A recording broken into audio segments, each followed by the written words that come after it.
Welcome back, everybody, to another Tuesday night live show.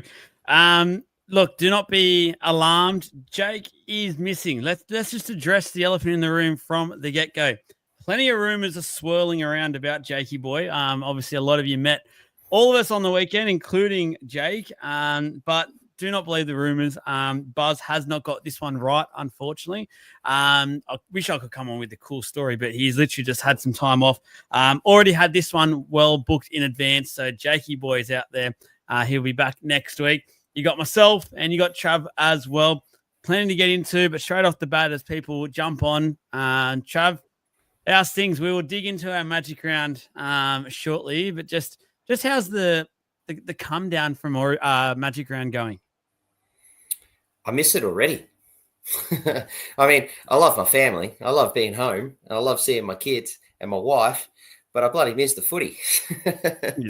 So my come down is addicted.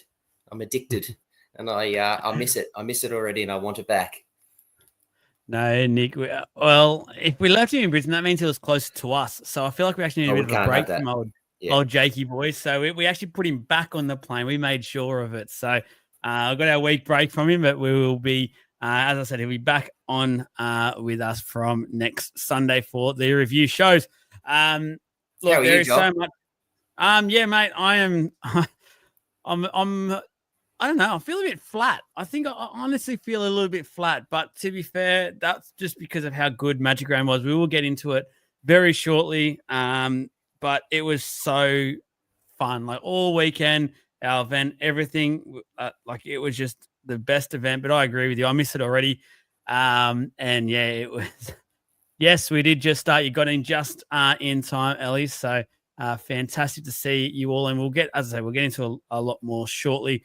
Look, obviously, I just want to, off the bat, there's plenty already on. I want to let you guys know there was a lot of feedback around our hats that has just been launched luckily on Friday, just in time for Magic Round. So you got the light blue and the navy blue options as well. Those at the event would have seen them live in the flesh. I will try and put some better photos up online over the next day or so. But this week only for a podcast giveaway, we're going to do basically, we're going to give 20% off the hat. So they're $29 at the moment plus postage, obviously. If you want to secure one of these, get the first installment of hats. Make sure you message the page. Make sure you got it from the podcast. Mention the 20% off, and I will organize you a hat of your choice, your color. And if you want one of each, I can organize that as well. But just for this week, to get it out there, really keen. A lot of great feedback about, especially the light blue one. We'll get that out to you. So as a massive thank you to you all watching or listening to any of our podcasts this week. You'll hear this little promo, message the page, and away we go. Trav, what caught your eye this week? Let's rip the Band-Aid off straight away. What caught, you're on mute. You muted yourself. I can't hear you. I actually didn't mute myself. I don't know how that happened.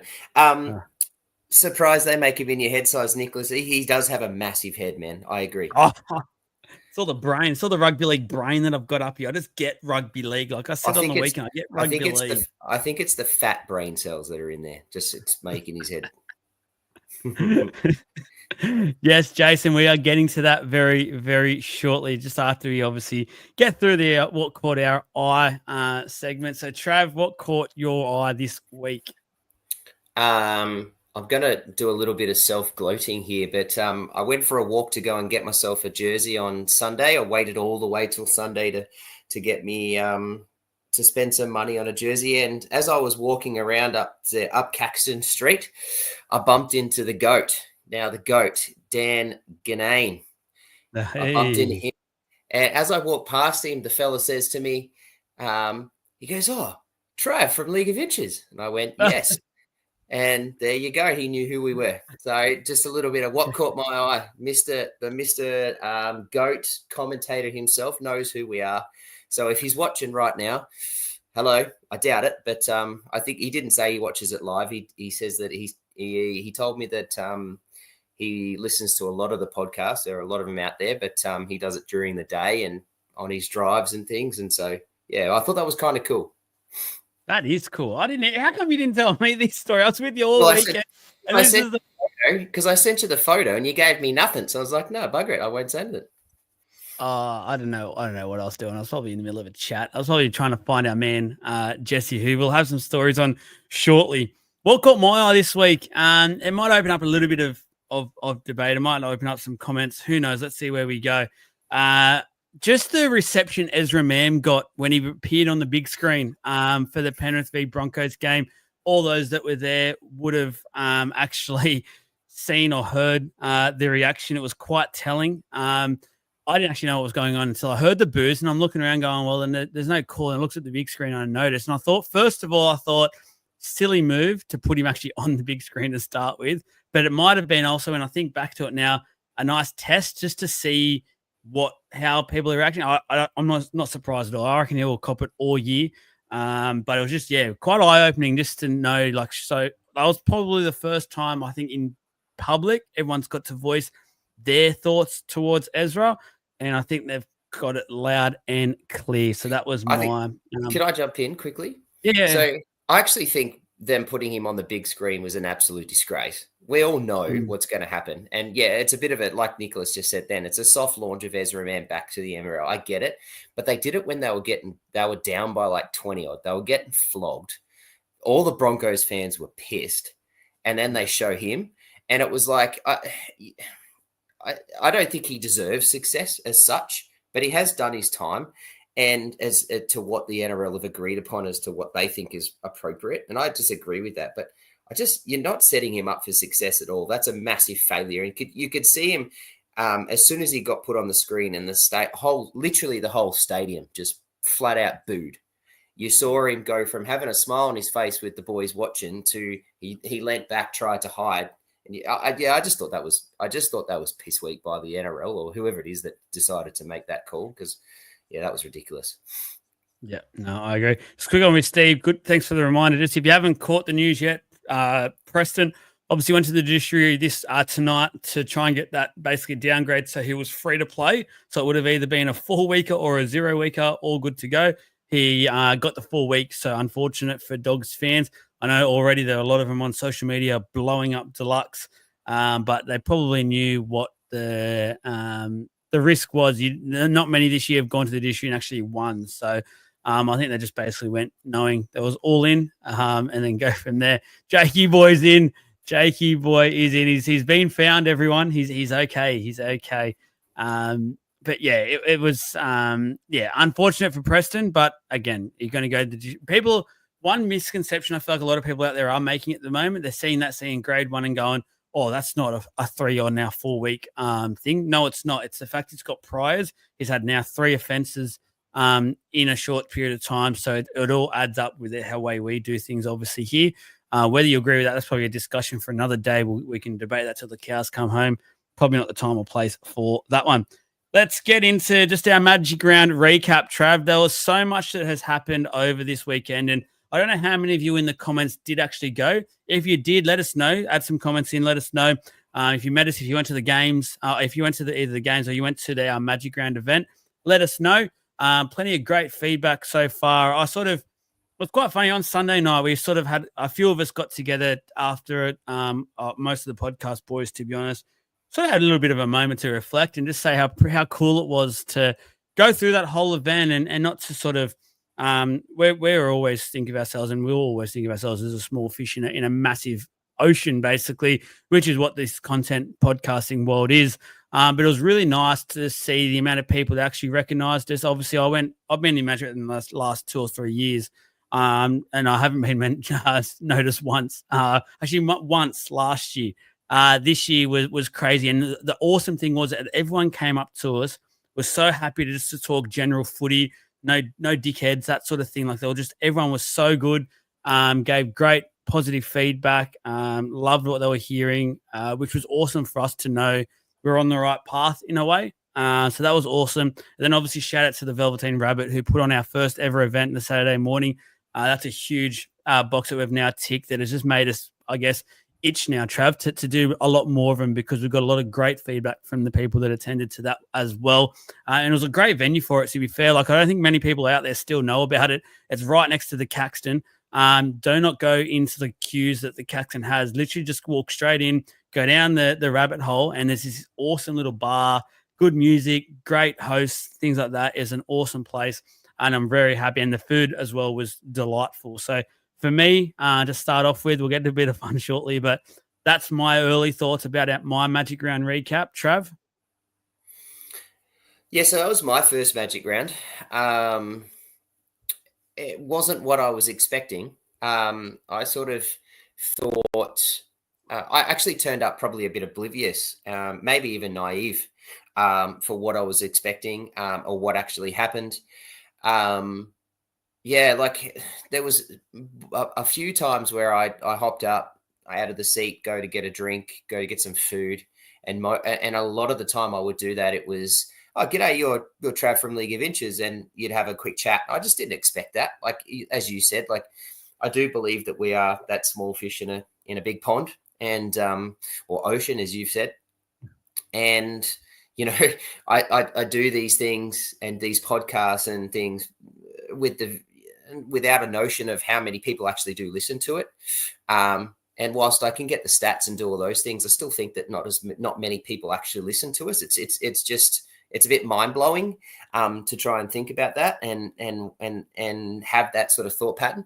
But yeah, going there and even just walking up and down the Caxton, sitting in some of the pubs that we sat in, you know, talking to Dan, meeting some of the other podcasters, you know, and even, you know, them coming out and saying how much they love what we do and how we're doing it is just, yeah, it's mind blowing.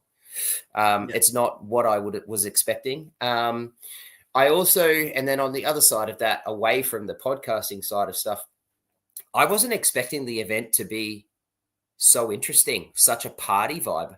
I kind of was expecting to turn up and watch 2 games, 3 games, and 3 games every day, and then just walk down the Caxton and you know, or Caxton Street and off I go. I didn't realize how much effort there is, like the outside venues, the pop-up tents, the merchandise, the chill out zone. And then I didn't realize that they actually closed the Caxton Street, properly close it, concrete pillars, and you know, they've got all the girls walking on stilts and stuff like that, and all that entertainment and things. It was just it's just amazing. It's literally a place that anyone could go. I'd heard lots of like you could happily bring kids to, obviously not take them into the venues, but you could walk up and down the street. You could go shopping in the merch store. You could go down to the Suncorp and enjoy all the cool games and the dance venue and stuff like that. It was, yeah, it was definitely mind blowing for me and something I wasn't expecting. I just think this, and we're going to touch on it soon, but yeah, just my initial thoughts on that before we actually talk the games. Yeah, I thought it was awesome. Yeah, no, I definitely agree with that. Just the atmosphere in general, like I did not see one issue whatsoever when I was there, which was awesome to see.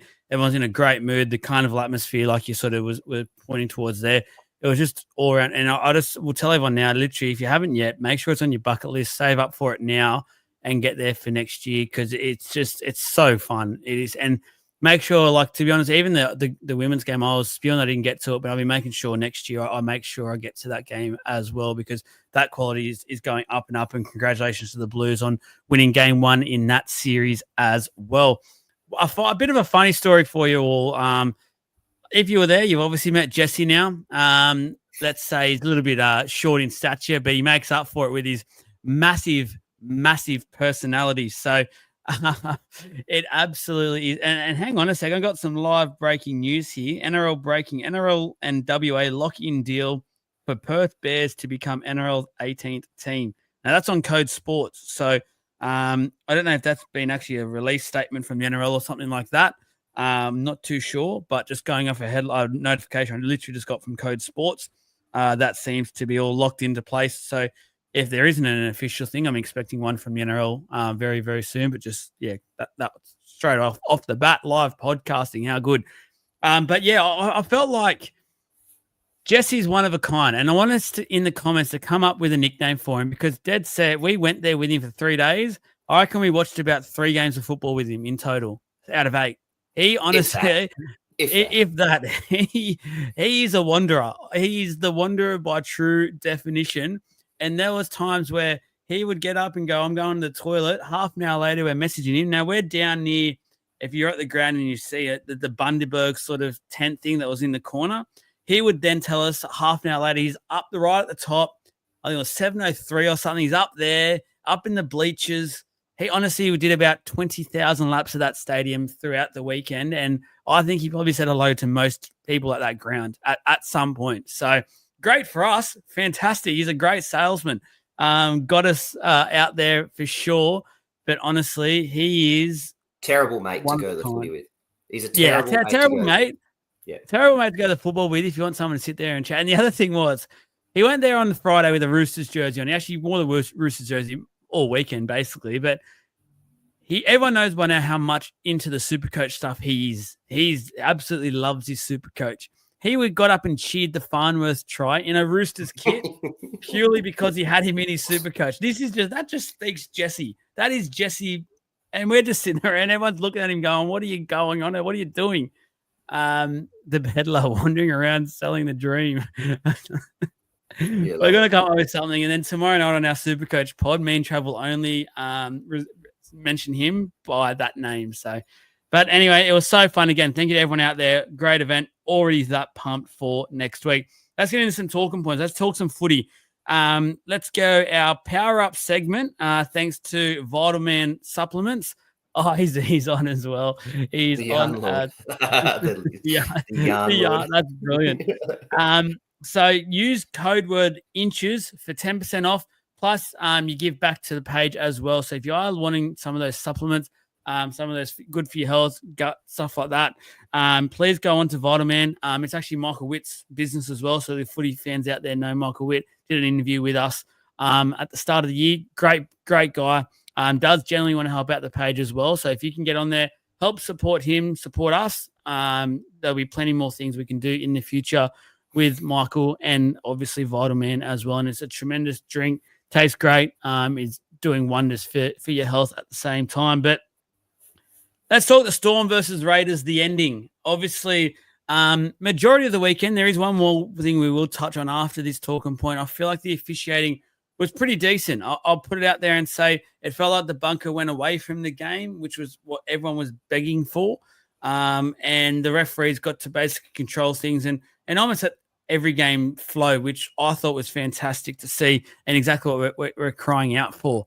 But the ending to the Storm and Raiders definitely had a few people talking. And I'm not just talking the penalty goal to win it for the Raiders. I'm talking in advance to that. The field goal that the Storm hit that was then called back. Jason, huge score, Supercoach. It was ridiculous. But let's go to Trav first. Trav's obviously the Storm fan of the page. This is a game that Jesse actually sat there and watched it with us as well, which was fantastic. But Trav, you've muted yourself again. I don't know if you mean this or not. But talk to us. What did you think about the ending to this game off the bat? I think the ending of the game ruined the game. I just don't. The game deserved to be decided with a better decision than a penalty goal. To be fair, I think that game deserved more. It was a bit of a buzzkill, if I could probably in a better way to say that. Do I agree with the hit? Yeah, I do. I mean, at the end of the day, Liero hit him in the head. There was no intent in wanting to hit him in the head. He was going down. He went down because he got tackled. Liero was just, unfortunately, milliseconds after the initial tackle, which is fine. That happens literally in every single set, 5 times a set, or 4 times a set. Like I don't have a problem with that. I think Gus Gould mentioned it really well, though, is that would you call that in Origin?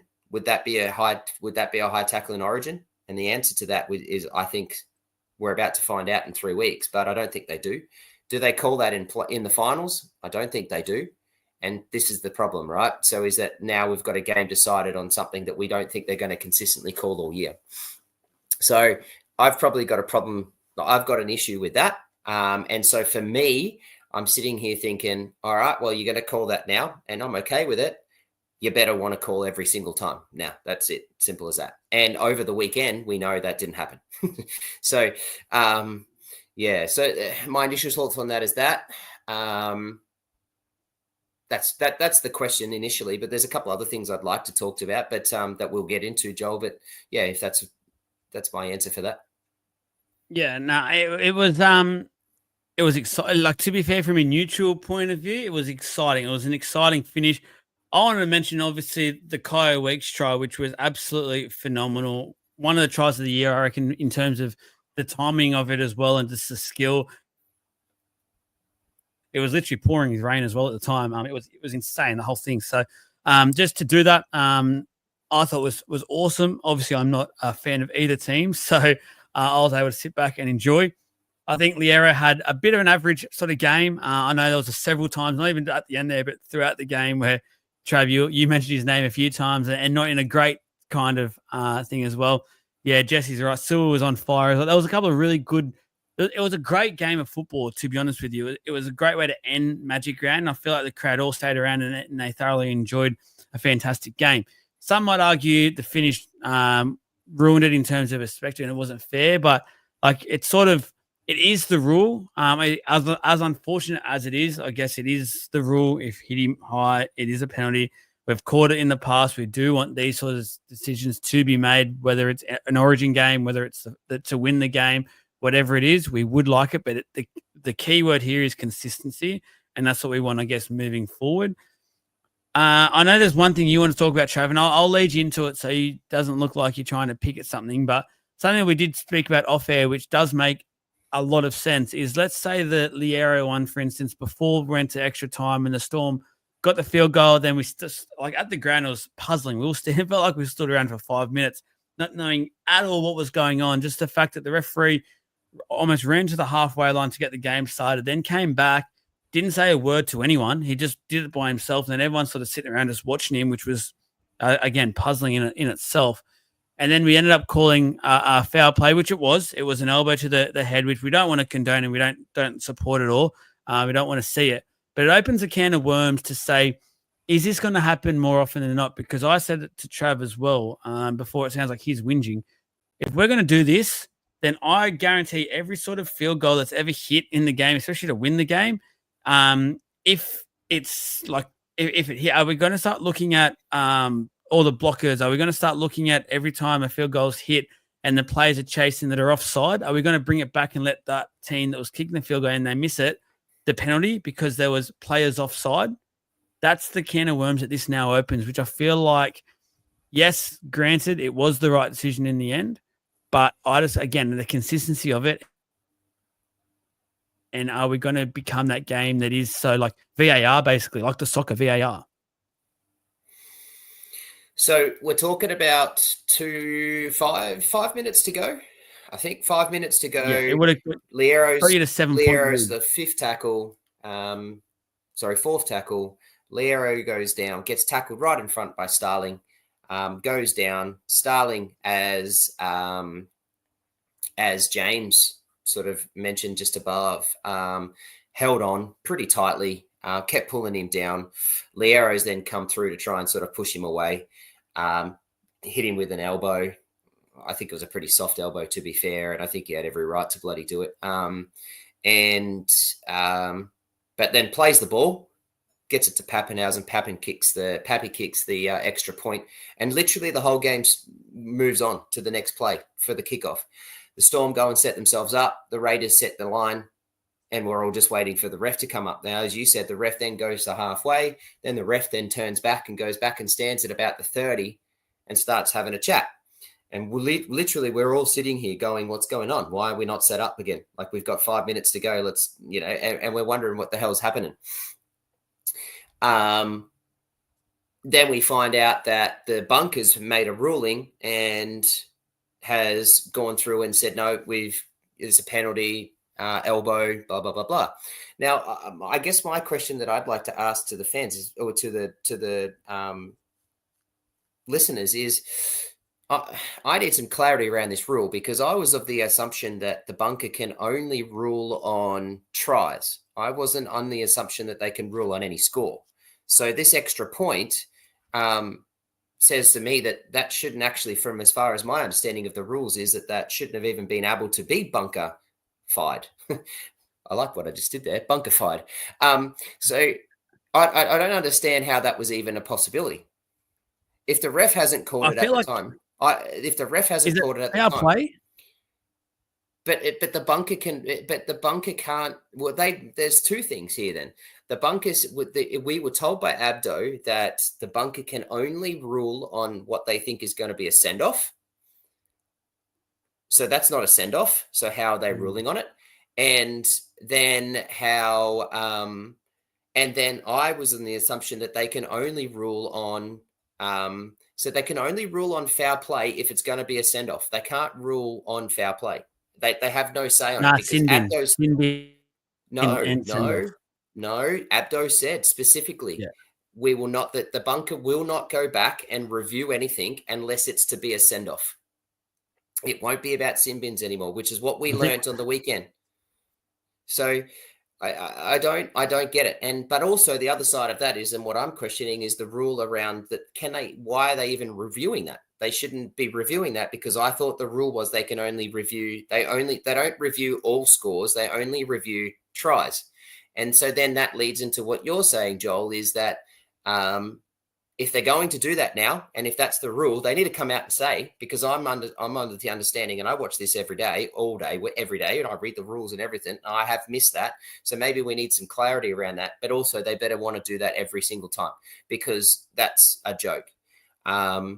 So I'm pulling it down back to that we shouldn't even have been in that situation. Yeah. So, well, I feel like the ref lost a lot of control of that game towards the back end of it as well, to be fair, for a lot of it. And I feel like Sutton's done that a number of times throughout his last few years as a ref. I don't know if he's up to those big games anymore, if I'm just going to be completely honest with you.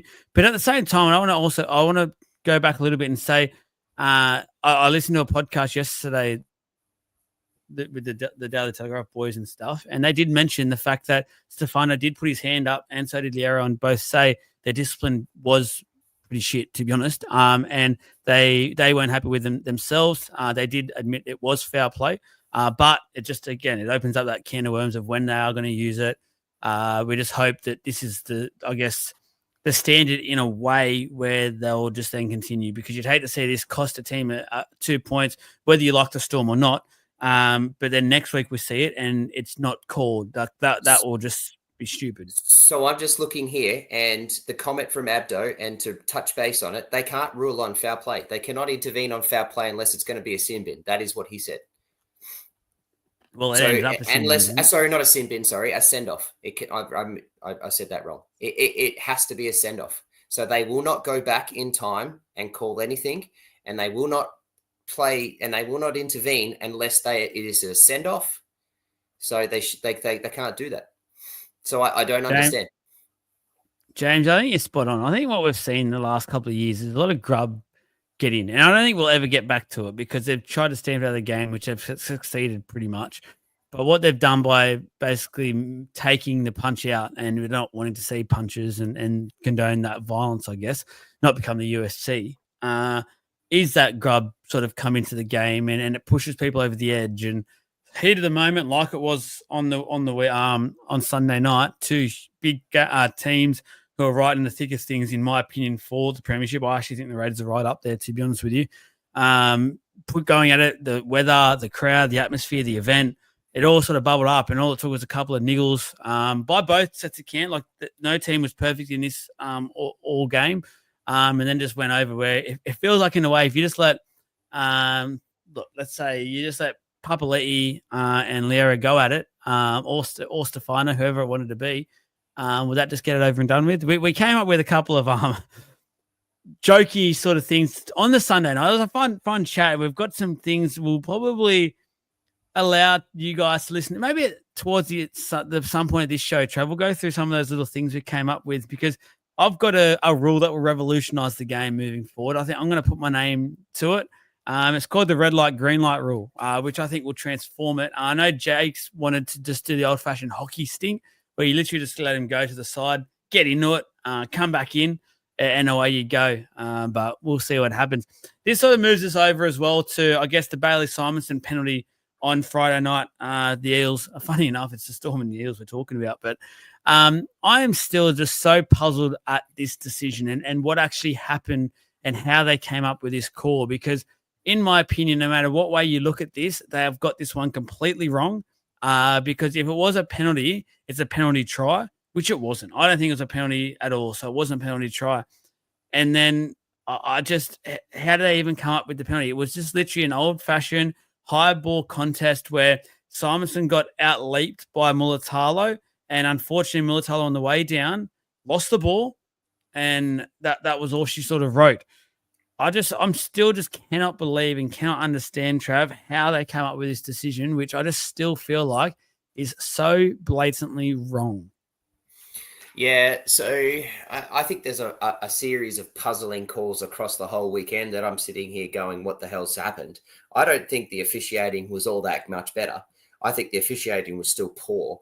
I think what made the weekend much better is that the bunker didn't intervene with the rubbish that they've been intervening with. So therefore, and there was many times where we actually sat there, Joel, and we went, every other week this year since round 3, there'd have been a sin bin there. Like, how many times did they replay it on the big screen for us? And we all just went, whoa. And we just looked, you and I literally looked at each other almost twice a game, every game, and went, well, that would have been a sin bin last week. That would have been a sin week for the last 6 weeks. Like, I don't think that, I actually think the refereeing was probably just as bad, if not worse than any other time. It was just the bunker didn't ruin it for everybody. So therefore we sit there and talk about, and think that we've had a free flowing week, and yeah, we did. And so we enjoyed it. That try, no try was just, but I have no idea. I don't know what the hell happened. Like, so I get that they've called a penalty, right? So if they've called the penalty, the only reason why Mulatalo doesn't get it down, literally he was millimeters away from putting it down, was because according to the penalty, so Simonson, whilst he was down and reached up or had his arms still stuck up there from Mulatalo taking it and then like doing a backwards dive off a diving board to try and put the ball down, and his arms stuck in it, was the only reason that pull that Simonson's doing to try and get his arm out of it is the only reason why the ball didn't touch down. It was literally millimeters. It would have been maybe a few centimeters away from putting it down. And that's the cause of why that's why it wasn't a try. And they called a penalty. So if they've called the penalty, as much as I don't agree that was a penalty, should it not have been a bloody penalty try? Like, that makes no sense. So the NRL contradicted themselves across that whole set. They've literally gone and said, oh, it's a penalty. And then it was almost like he's gone, oh, shit, I said it's a penalty. I better say it's a no try just so I can make up for my terrible decision and we'll take it back. Like, to me, and I think Jess said it really clearly, it was no try because he fumbled it and it was a good contest and we know he didn't get down. So, and I don't think it was a penalty. So therefore it should just simply be no try, no penalty, play on. It was a knock on. Parramatta ball. Let's start the next set. That's as simple as that. But I'm just mind blown as to what the freaking hell that was about. That was just disgusting. And I literally used the word disgusting there, literally, and with purpose, because I just think it was. I just think it was poor. And again, I'm going on this and I'm harping on this, but I actually think across the board that weekend, the reffing didn't ruin the weekend. The reffing didn't ruin the weekend. I had a wonderful weekend and I wish I had another one this weekend. And then I wish I had another one the weekend after, and my wife would hate me for it, but I would literally wish I would. I don't think the reffing wrecked it. And I actually think the players did a really good job to try and find a happy medium. Like, they didn't really go out there and belt people. I think they knew that the sim bins and all that weren't going to come out. So they sort of found their medium and matched what the NRL officiating wants to do. And I thought that was nice. I just think there was some major mistakes, but that blunder there, and then the blunder with the Leo one, I think is a blunder as well. Just sort of stuffed a few things and just sort of put a bit of sour taste on the back of the throat.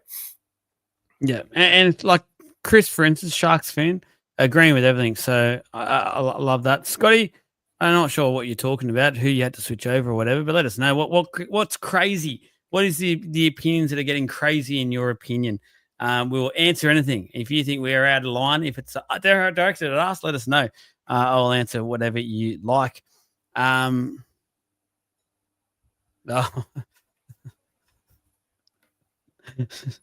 Let's get into Magic Round.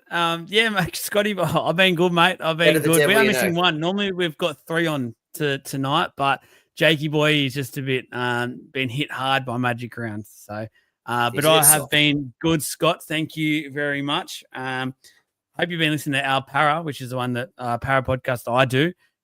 Would love to know your thoughts around that as well. Where would you take Magic Round, or would you take Magic Round elsewhere, Trav? Can I just say right off the bat, because I know you just went on a tangent, I'll let you save your breath for a second. I'll just say right now, I don't think it can go anywhere. I have thought about this so much today, knowing that this was going to be a talking point, and no matter where I put it, I just don't think you can take this away from Brisbane because they do it so well that I don't want to risk it going anywhere and not being what it is today. Like, it's the biggest spectacle I feel like now in the rugby league calendar in terms of the whole. Obviously, Origin's Origin, but Magic Round for an event is the best that I reckon we've got. I think Vegas is obviously great if you can afford it, but I think for a majority of us or league fans, it's just too far out, unfortunately. So I think Magic Round is the next closest, and it's got so many of us that are all out there getting amongst it. It's just literally, I was getting in at like 10 o'clock every day, leaving by 11 o'clock or so at night time. Huge days, but it was just fantastic. Awesome to see. Can you take it elsewhere, Trav? And anyone in the comments, do you have any suggestions about where could work, perhaps? Or would you just be a flat out no? I mean, you can take it somewhere else, but you wherever you take it, you've got to find what Magic Round in Brisbane has and has to do it better than what they do. Simple as that. You can't. I can't think of any other stadium that's got the capacity that the Suncorp has, that has the atmosphere filling facilities that Suncorp has, that has the outside area and the ability to facilitate and entertain the crowds like Suncorp has. Then literally 100 meters up the road, you can close off a street and you've got 5 or 6 pubs and bars with this bulk load of restaurants and things, and shops and stuff, and get the atmosphere that they've got. You literally can't. You can't put it in.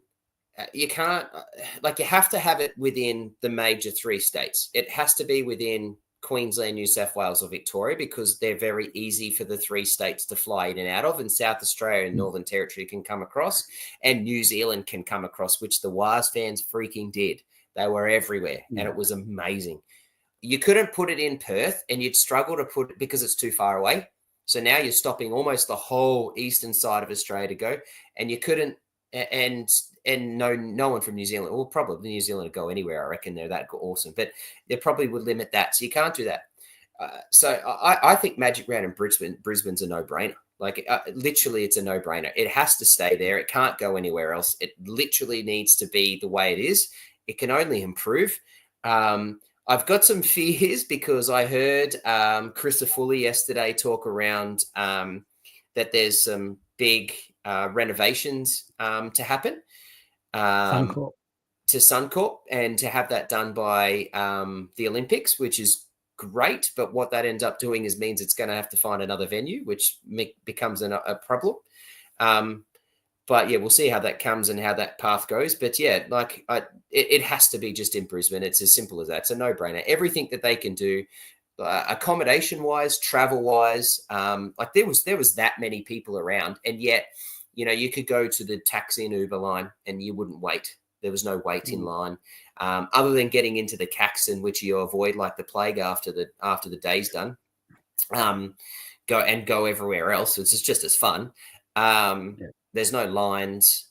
You barely have to wait for a drink. You barely have to wait for food. accommodation is plentiful and close. There's a massive train station literally right at the front. So it just accommodates literally everything. It's a no-brainer. It's got to stay. Yeah, Scotty, we mentioned at the start of the show, but yeah, the women's game was a fantastic way to start the weekend. And again, shout out to the Blues. They were fantastic. Just to answer before, Shane asked a great question. How was the atmosphere, boys? Outside of the Wars game was hard to gauge from the telly. To be honest with you, like the event as whole, I feel like in a weird way, the footy comes sort of second if you sort of understand, because so many people are out there mingling, chatting, whether it's someone you've never met before, whether it's your mates, you're there with a big group, you're all having fun, having a drink, things like that. But to be fair, I think a lot of people also still watch the game. We respected whenever a good try was scored, things like that. The Waz fans were an absolute another level. I think everyone will happily admit to that. That game was insane. And a lot of it had to do with the Waz atmosphere, what they created. Shout out to them. And the way at the end they do their victory song, I was getting into it. We were watching the big screen getting into it. Like, it was just infectious. You couldn't not. It was so good to watch, especially after a really good, tough, gritty win as well. So shout out to the Warriors fans. I actually think my second place, very underrated fan group I've realized as well now, the Raiders. I don't know if you agree, Trav, but they were everywhere on Sunday. And they also made, obviously it probably helped the fact that they did win. But throughout that game, their area as well, and it was raining. There was a lot of people that did leave those sort of out in the open bits. But I thought the Raiders fans were quite good as well. Obviously, the Broncos fans are there, but the fact that Penn showed up, obviously you couldn't really hear many Broncos fans because they didn't have much to cheer about, unfortunately. But overall, I think the atmosphere was fantastic. The Mexican wave went off once every night, like really good. And it went for about 20 laps. So I know there's plenty of videos going around about different people. We had one or two in our area trying to start them. They try to start them every 2 minutes. But when they did finally kick off, it was like vibrating the bloody stadium. It was fantastic. So yeah, I thought the Raiders were very, very well spoken. I thought they were awesome. I actually think the atmosphere across the whole weekend was brilliant. Yeah, there was a couple of big ones like the Raiders and the Wars. The only day or the only games I thought were probably not as entertaining in terms of atmosphere was the Friday night games. The Sharks Para game was probably just felt like it was just a standard game. There was no real magic round feeling for it, and neither was the Roosters. Bloody hell, I've just gone blank. Sorry, who the Roosters play? The Roosters Dolphins game, which I actually thought was going to be a massive atmosphere, being the Dolphins are just up the road, but it wasn't really. And that Friday night probably wasn't the most entertaining from an atmosphere, but was still good to watch. The Saturday and Sunday games were just on fire. And the atmosphere. Maybe the first Saturday game maybe wasn't. That was the Knights versus South. But to be fair, I think a lot of people chose to get to the game a bit late. But it wasn't the worst game. I just think a lot of people just looked at the games upcoming still to get through Saturday and Sunday, and probably thought to themselves, I'm either going to sleep in a bit today, get to the games a bit late, or I'm going to stay at the Cax and I'm going to stay wherever I am and get there just in time for the back two games to start. So. But overall, like you said, I think it was fantastic. Jesse, I enjoyed that Roosters game. Well, I don't know if you even watched it. You're watching your Supercoach score live. He's literally refreshing every 10 seconds as if the bloody 4 points that someone's going to get will be life-changing for him. So it was fantastic to watch, though. He was on another level. And he did meet the Queen. So he obviously did a shoey with the Queen, which was awesome to see as well. Shout out to one of those boys. Any of those boys are watching or listening, add a comment because they were good fun. And we actually had your seats on Sunday, sorry to say, but we sort of missed you. We missed you a lot. Alrighty, Origin chat. Let's get into it, boys. Boys and girls out there. So plenty to discuss. What we're going to do every week is just have a bit of an Origin open air chat. Just in advance to pre-warn you all, as we get closer to Origin, probably after the teams are picked for that week, we will do an Origin dedicated podcast as well. So we'll do that for each and every Origin game. And I will chat to the boys, see who is keen, but I know I'll definitely come on after the Origin games live because I remember doing it last year. We had a really good views on it. Plenty of people wanted to talk about the games straight after, and we just came on for like half an hour or so had a quick chat. So we'll be doing that as well this year. So plenty to come. Might have a few little cool things in it coming up as well around Origin. But let's talk about the spine. Let's go from a Queensland point of view first. So pre-warning, I'm the Blues, Trav's a Queenslander. So you can get into Trav all you like, but respect me because we're going to win it again. Let's go the Queenslander. So from a spine point of view, I think Ponga's obviously the clear favourite for fullback. I'm going to say Munster 5'8". I'm going to say DC halfback. Grant appears to be fit by then. He'll be the hooker. And I think I'd be having, which is probably the only, I'm probably going to stretch it out a little bit, but just because I think we need to talk about him, Dearden will be my 14 coming off the bench. I would have him ahead of Ben Hunt. What about you, Trav? You are the Queenslander. What would you be doing with your spine? And I guess that 14 spot, because it does come into the talking point here.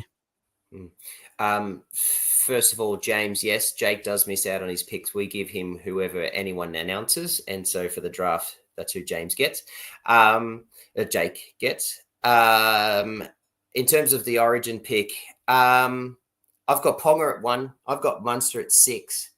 I've got DC at 7, but I've actually got a tentative want to put Fogarty there. I really want to put Fogarty at 7. Yeah. Oh, I love it. The way that he's been going, I just think Fogarty would just really help us. I've got 9 for Grant, and then obviously if Grant's not healthy and can't play, I want the little nugget Reed Marnie to play as the 9. So that's my spine. Wow. So do you like Dearden at 14? I do love the Dearden at 14. Yeah, I've made my sort of list as who I would pick for Origin for me, but Dearden's definitely as the 14. I just think he can play either the 5th or 6th. The 6 or 7. And I think also, if anything, if we get desperate, then he can swap into the 9. He's a very good utility for Origin. I would love Fogarty to play the 7, but I know that it'll be DCE. But I just think the way Fogarty's been this year, he's outplayed DCE, and he has carried that Raiders team to being premiership contenders. I think he deserves it the way he is playing. Yeah. Now, just quickly, Mandy, shout out to you as well. We are missing Jake as well. I know we give it to him a bit. We definitely are missing Jake. It's not the same, and it does hurt us, obviously, not being able to do our draft tonight. As much as we would love to shaft him, we will keep it very fair and just hold off for now. But the fog, everyone's getting around. And just quickly, Nick did ask, would you like I'm starting to think of this as well, because I actually think this will be the next combo for the Maroons for the next few years, because I actually think Dearden's becoming more of a 7 when he plays for the Cowboys. He's basically doing everything. And we got to watch that live as well and see how it all works. But he's the general. I know he's the captain and that, but on the field as well, he is the one organising. It feels like they're doing the old switcheroo, and he's basically the 7 in the 6 jersey and vice versa. What do you think about this combo, Munster and Dearden? Yeah, I like it.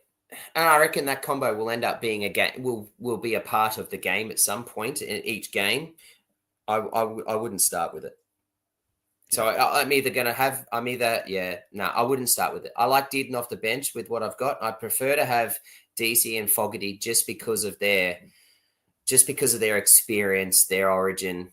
Well, Fogarty not so much, but I think Fogarty's got the experience. He's the old head still now. He's early 30s. Like, I think he can manage that. But I would prefer DC than Dearden in that way. Rob is giving it to you. To be fair, let me just say one thing about Foggy that I think a lot of people, even Rob, who may not agree with this, are underestimating. In Origin, and we've seen this last year with Moses, the biggest thing and the most underrated aspect of the game in general is the kicking game. And I believe, hands down, Fogarty is in probably the 100%. top 3 in the game with that. And the only 2 he's probably behind is Cleary and Moses in terms of kicking game, especially long kicking game. To be fair, if you don't rate what Fogarty's done this year, then you got rocks in your head and have no idea. Seriously. Like, if you're going to come in here and start talking about rubbish, get a shirt. like, literally. Seriously, go and get a shirt and get the rocks out of your head. Fogarty has had an amazing year this year. He has played so well. And there is a reason where Fogarty. The reason why the Raiders are where they are, they've got an amazing pack. But the reason why the pack looks so good is because Fogarty is setting them up. The kicking game that Fogarty has is unreal, and what he is and how he is playing. Strange has looked good the last 3 weeks. Why? Because Fogarty's been elite. So Strange has stepped up. End of the day as well. I don't think age matters anymore. Like, you want to win the Origin series this year. Like, it's all about now. We're about to play DZ. Origin. Yeah, Origin is all about the now. Like, whether you pick your best players. It's like Teddy, for instance. Teddy is phenomenal at the moment, and we'll talk about New South Wales very, very shortly. But perhaps he's leading the contenders for that fullback spot. And is it because just because he's probably on the decline of his career in terms of numbers wise, are you going to pick Edwards? No. If I'm a Blues man, which I am, I want the best players out there. And at the moment, that's probably Tedesco in the fullback jersey. But I agree. Like, Fogarty, his kicking game would release so much pressure because, to be fair, on paper at the moment, I think the Blues forward pack can potentially manhandle Queensland in a way. I think because a couple of the players are out and injured, and players who used to rely on just simply aren't in form or aren't even playing at the moment, which is a huge blow. And there's a real chance that the Blues forwards, who almost every single one that will be picked, are in arguably career best form at the moment. Like, it's actually ridiculous when you think about it. That kicking game and trying to put New South Wales on the back foot is huge. Yeah, absolutely huge. And that's something that I don't mind it, Trav. I really, the Fogoty, the Fogoat, honestly, everyone knows how much I love him. I've got to stop talking about him because, oh, goodness me. Anyway, New South Wales spine. Let's go to the Blues now before we get people too fired up in the comments. I love it, though. Let's go. I'll go mine. Actually, no, I went first for Queensland. I'll let Trav go first. Let's see him try and derail.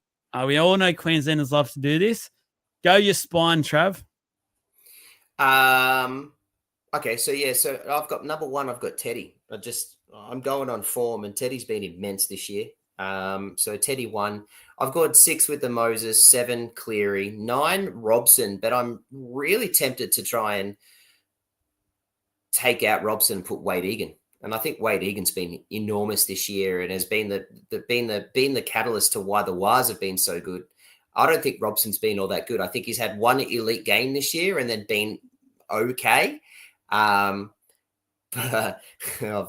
Will Kennedy number 1.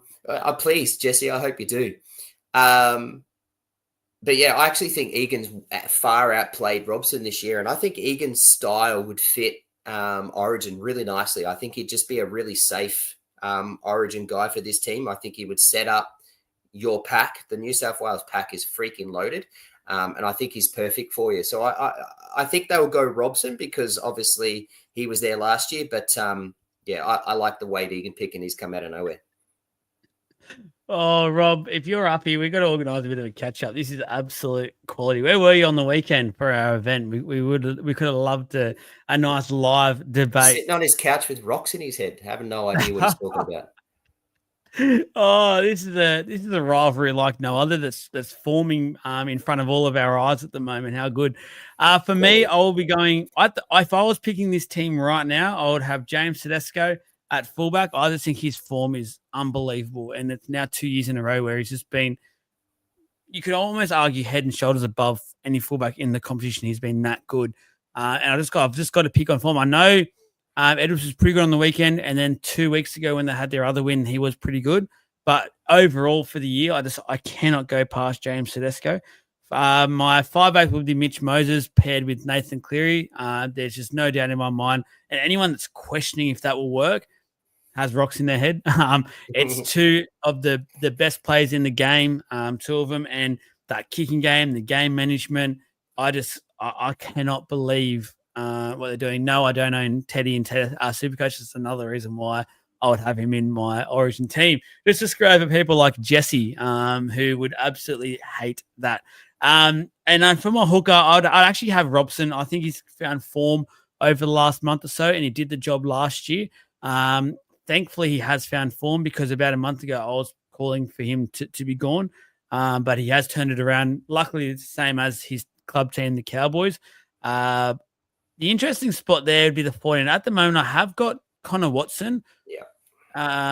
I think he will be there again and do a good job. But I do like his shout, and I do respect the Wade Egan one, and I feel like he's getting closer. His footy this year has been fantastic. And another one where form, if you're picking probably a purely form-based team for the year, you would probably end up putting him at least in a 9, at least the 14. But I would love to see the comments are going off.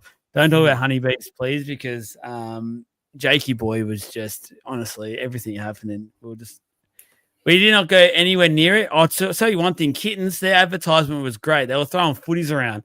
Trav wanted one, and I go, "Do you realize what that footy's from?" And then he looked at it and realized it was a Kittens footy. So then he gave it to a 3-year-old. Yeah, I did. I gave it to my daughter. I think my wife's watching too. So I actually really liked that you brought this up because I got in trouble by my wife when I brought this home because she goes, "What the hell are you doing?" And I went, "Well, no, I wasn't doing anything. I literally just walked down the street and they were there handing out footies and I thought, sweet. And then you told me that and I went, oh, crap. Oh, well, they won't know." But yeah. Who has someone mentioned? We didn't mention Burton, did we? A few people were mentioning Burton, but I don't think I have. Maybe it was in the comments that I've missed. I'm not sure, but no, I would not be putting Burton in Origin at the moment. Not at all. I don't think he's in any sort of form, and he's not in form. But it's like when Moses and Cleary are there, you simply are picking them. I think the comment was around him and his kicking, but Moses and Cleary are pretty freaking good kickers. Yeah. I mean, yeah, maybe Burton's better, but they're pretty bloody good. Yeah, and then there's a lot of chatter around Luai being the 6 instead of Moses, and I get it. Like they won 4 comps together, but they won 4 comps because Ivan Cleary was a good coach and they had a pretty rad team. It is what it is. He's used the word "was." Yeah, I did. Jess doesn't buy it. Live on air stoush. Jess is not buying. I'm guessing this is the kitten story. I will vouch for him, hand on heart, that he's telling the truth about that one. We were literally walking down the street. I did avoid it. I did not want to get myself in any of these situations that I could see happening. I avoided silly Trav, not knowing he's the area, I guess. Just seeing a footy, a stress ball, and went, you know what? I'll take the footy. And I'm sure he wasn't the only male over that weekend that got done by that. I literally took it and thought this would be awesome. I could take it back to the daughters until you gave it to me and told me what it was. But yeah, anyways. I know. I'm not saying Burton's not Burton's got Origin. Yeah, 100%. He's got Origin written all over him. I just think at the moment I would not be picking him at the moment. I'd be putting Moses and Cleary ahead of him for sure. For mine, to be honest, I actually rated more in that sentence. I did answer Reed money for Hooker if Grant was out. Yeah. James, I would rather Moses start at 7 for the first game than Cleary because Luai Moses deserves first crack. I do agree, but at the same time, Cleary is literally the best player in the game, in the world. Like it's just ridiculous. And if he is fit, you're putting him in. And I just feel like they're both that quality of a player. They would make it work. And Moses has already said a number of times, he's been interviewed about this now, he is more than happy to play 6. And I reckon it'll be one of those things where they just play probably either side of the ruck and they get to control their part of the field, then occasionally link in together with Yo helping. And obviously the fullback being whether it's Teddy or Edwards, which I think at the moment is probably the biggest debate. I think that's the biggest one out there. Doesn't it? No, because I don't think Luai's the best player in the world. I don't think Luai's considered the best player in the game either. I think that's Cleary. Moses is Moses. He's done it in the biggest stage of more. He literally won New South Wales that series, in my opinion. Last year, he was instrumental when he came back. I don't think Luai's been that great either this year, if I'm going to be brutally honest with this. And I don't know if people out there will agree or not, but I actually think Galvin's been the better playmaker in that team. So that's what I'll say there. Yeah, I agree with you. I don't think Luai's been all that good. I think Luai's been huge for that club and culturally changed a lot. But I don't think in terms of the way he's playing, does he warrant a decision to be playing Origin? I think we're stuck in the past of what he has done in Origin and what has happened at Penrith with him. I don't think he's been that good. I don't think he deserves that jersey. There is other players who have played, like Moses came back that one game and literally won them the game. Like he's showing like clearly how bloody good he is, and then goes and does the same thing for Para this year when he comes back and plays one game and guess Para been a laughing stock all year, and then Moses comes through and here he goes. Like it's just unreal. He's a freak. Moses deserves to be that spot, irrelevant of what Luai's done in the past.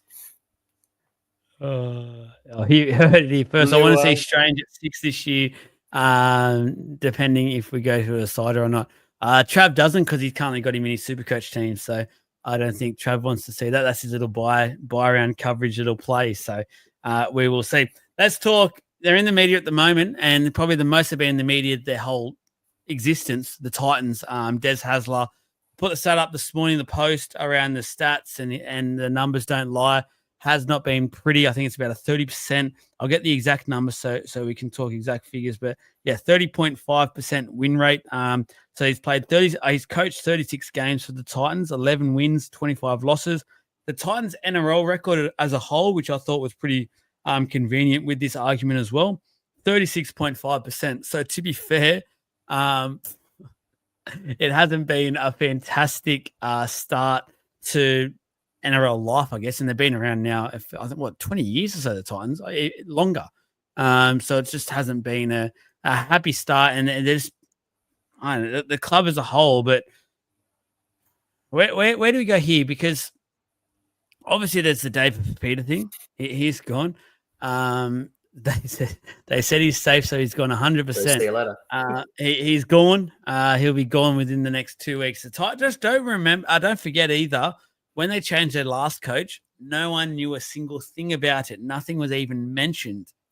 But then all of a sudden, sacked Holbrook, moved on to Des, just like that. So I have a feeling, and people always say, and I'll put it up there, put the post up there, the poll, that the players need to stand up, which I think we all agree. The players there need to step up and get things done. But it's easy to sack the coach, in my opinion, like the Adam O'Brien stuff. It's just not working, Trav. Like it's just a hard watch. We only watched parts of the game on the weekend, so we've got to talk more as a season so far, I guess, because it was just boiling hot where we were. So we had to watch it on the TVs, and then people came up with doing our jersey challenge, ticking that off as well. We thought that was a great time for that, which we successfully did. What are your thoughts around the Titans at the moment, Trav, and the Des partnership and where things are at? I don't think this is on Des. I think this is on. I think it's easy to sack the coach, and that's the easy decision to do. It's perfect timing, Jesse. But and I agree that probably Desi's gone past these days. But literally, tell me who's going to do a better job with that list and that organization and that front office? Like, who's actually going to be able to do a better job? I think this goes well beyond Desi. There is just literally no one else to take that job. No one would do anything any better. Like, they have never been any good. Let's be honest, right? They've never been any good. And then to add things like, as one of the boys said before, like you had Tino out all year. There's your captain and your lifeblood of that whole organization, literally. And he was out all year. They've been playing halves roulette, and then literally decided in the last 5 weeks or in the last half of the season last year to put Jaden Campbell in the halfback spot because Keeney came out of nowhere and dominated. Now, unfortunately, Keeney's out this year as well, so they've got that. The call on Fafita and the fact that he is sucked, he's on big money. I get it, but like that is something that I think the coach has to do. But I love what the coach has gone back and said to him and said, and from all reports, Fafita actually came up to him and said, "I want to play on the left edge," and coach turned around and said, "That's Fermore's spot. So if you want to play that spot, you'll be in Q Cup. Enjoy." I really like that. I love that. That's what he's done. He's stuck it up to the $1 million player and said, "No, I've got someone that I really like who's been dominating and been doing really good, and so good that he's actually got his name in the hat for Origin, and God, that's his spot. So we need to find somewhere else for you." So I like that. Yeah, I think it's pretty harsh on everyone to be calling for his head.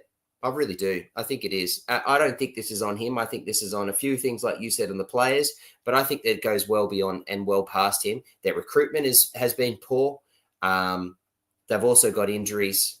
I think their leadership is poor. I think this is a big well beyond that. So a few ways to attack this. Obviously, who are the replacement options out there? It's sort of the same people that are going at the moment, I guess, for the Bears, for the PNG job, for those that went for the Eagles job in that last year. So your Josh Henneys, your Brad Arthurs, Jason Demetrio as well. There is a fair few options. I think Luke Burt's out there still wanting to get his chance. Everyone always talks about the Walker brothers. There is a few options. It's more so, I guess, about what the Titans want to be, what they want to be known for, their identity. We talk about some of all the clubs that have sort of an identity. You can go for like the Dogs. We know that they're going to be a tough, gritty team, and you really have to get down the trenches to beat them. You've got players like teams like the Tigers, where when they were at their best, they were sort of, which 05 I'm talking about, they'll flick past and they were playing that high attacking sort of energy football. That's where I feel like the Titans sort of want to be. And I feel like they're in this weird stage at the moment where they've got Des, who is very much more dog style coach, where he wants his team to be really tough and defensive minded, where majority of their roster is attack focused. And it's sort of like you feel like there should be a middle ground there, but there's not really a middle ground happening. They're sort of feels like they're both in this constant fight, in this constant war at the moment, which doesn't feel right, and it just doesn't feel like it's going to work. So I don't like criticizing the coach or calling for the coaches to be sacked. I mean, I do if it's Adam O'Brien, but that's a different story. If only they convert South every week, who are playing the third grade team. But it just gets sometimes to a point where it just feels like the organization, the club, is just not going to go anywhere anytime soon. So why not just get that changed now? The other thing is, if Des was to lose his job now, the other question I'd ask out there is, who would sign Des again? Because I actually think after this, Des's time as a head coach is over. I think he's failed a couple of times now, where I don't think he would get another shot, where to me speaks volumes of that and says perhaps the game has moved past Des. And it is time for maybe the Gold Coast to have one of those younger coaches in, like a Josh Henne, who has a lot of those younger players respect and knows the game from a younger point of view, and that sort of mobile pack, things like that. Like you talk about the Titans as well, like the players' point of view, I think their back line has been pretty average, and there's not many out there that clubs would go all in on it and trying to sign and get in a bidding war there. Yet their forward pack, like Reg, for instance, was their big name signing, has done absolutely nothing all year. He has been so disappointing as a signing, and it was one that we all thought on this page was a very puzzling one. I just don't feel like he's they needed that extra forward, which now looks like to be the case. I don't know. I just don't know. And the halves, it's all fullbacks. Like let's not shy away. Brimson's best position is fullback. Jaden Campbell's best position is fullback, and they've got a better fullback at the moment in Keeney. So, like Trav, it just feels like it's all the whole club at the moment is completely all over the shop. But this is what I'm saying. Like that, this is beyond the coach, right? So the coach is coaching with the list that's been put in front of him, and he's inherited this list, right? So, he's then. I like what he did last year when he actually played in. I thought that was a good call. I like what he did last year when he said, "No, we're playing Keeney. Keeney's our fullback." Right, and Keeney was their fullback even to start this year. It was only that he's now got a season-ending injury that's cost him this. I love that. Tino's back this year. That's helped. But then you got to look, like the RCG signing is just mind-boggling. Like that makes no sense to me. And to pay him $600K, like why? You don't need that. Your pack is pretty good already. You know, and all you end up doing is pushing the likes of Fafita and things out when he doesn't. I had a good laugh at this one too. Get him in. So do we just stop listening to him, please? Give Kevin please. That's what everyone's calling, isn't it? But yeah, so it's all around just their whole recruitment. It's almost like they're sitting there saying, "Well, if you want to come to the Titans, I'll take you because we've got nothing. Like we can't get anyone else." And that comes down to the recruitment, in my opinion. It's mind-boggling what they've been doing. Yeah. I don't know if we've solved anything here. I think all we've done is identify the fact that the Titans are a complete basket case at the moment. And who knows where it is, but it just that's even very worse. clear. RCG's on 700K, so it's even worse. It's very clear that it's not working. Stuff has to change. And I feel like, to be honest, it's both players and coach and club. I'll go as far as saying I think there's some big key players in the head office that probably need to be moved on there as well. It's just been too long. I keep saying it about the Titans as well. I'm not trying to bash them up. There is some tremendous junior stuff happening here on the Gold Coast in terms of rugby league, and there's a really bright future here. But they need the right people in the right places to get the job done working here, because at the moment, it just simply isn't happening. And I really fear for the future when you've got people like that Ipswich and the Central Queensland sort of bids that are ready to go, and they look like they could easily just join the comp next year and be fantastic. When you've got those teams waiting and you've got a Titans team that's just doing average week after week after year, I just don't know if it's going to work. Cam Smith to be the coach. He was rumored to play there. Remember that the last year he was going to go up to the Gold Coast and play. So Nick, and then even he said, "No, I'd rather retire than play for them." yeah. And hell no, am I touching RCG in my draft? Oh goodness me. The Wars. We spoke about just how good it was to watch them live in the flesh, Trav. And I bet you'd agree that the atmosphere was fantastic. But what I want to talk about is them. Good night, Leon. Thank you for tuning in. Say hello to your son for us as well when you do get to see him. We're missing him tonight, that's for sure. Their football, though, like when you're watching it, they did so well. Like, if I'm being legit here, we're talking some footy, to hold on for that last 12 or 13 minutes to win that game, because it was literally everything was Cowboys. There was no reason how or why the Warriors stayed in that fight, but they did. It was so gritty, and they lit it up in the first half. They showed they've got that attack there. But then I love the fact that they did show they've got that other side to them, and they were able to hold out and win that football game. I think they are a dead set, serious football team at the moment. And they're giving me flashbacks to the team that they were 2 years ago when they made that run into the finals. If anything, with a tougher, grittier edge. And I've got no doubt in my mind this all has to revolve around, and I feel like he's forgotten about because he's not playing, the James Fisher-Harris signing and what he has brought to not just this side, but his club and the aura that he has there. And it's just, I think it's risen all of them up, that it's given them a tough edge, and they've become a team at the moment where you simply don't want to play. And I've got no doubt in my mind already they're a finals football team. It's just going to be about them. Will they get to that top four bit, or will they be just under? I don't think they're top four. I think they're fighting for the 8. I've loved what they're doing. I have absolute respect for how they're playing and how they're going. I have absolute respect for the as you had said, around James Fisher-Harris and what he's been able to do. I feel like James Fisher-Harris has had a bigger impact on their club than what Luai has and what he's done at the West Tigers. And it's a funny thing to sort of compare, because it's like it doesn't quite match, but that's two dudes leaving Penrith to go to another club and rechange and reset and take on a new challenge. And I think Fisher-Harris has had a much bigger impact than what Luai's had. And that's a big statement, because I actually think Luai culturally, and I said this before, has done a really good job for the Tigers, and you can see what's happening here. JFH has just been immense. And I'm very keen to see what he's like when he comes back. I just think the Waz are onto a winner here, and their list is just awesome. Aaron Clark has just absolutely come out of nowhere to be that like really top, almost elite lock of 13. I am loving what I'm seeing from Halasima. He's just got star written all over him, Halasima. Really enjoying Tuapiki, and think Tuapiki's the next. I think he's their next fullback, and I love what they're doing by just putting him out on a bit of a I don't know, a bit of an apprenticeship out on the wing. They're just trying to get games in him, and it's like that apprenticeship type thing. I think Metcalf has been great, good, but not. I don't think he's been great, but I think he's been good. He's had elite games and then sort of been okay in the other games.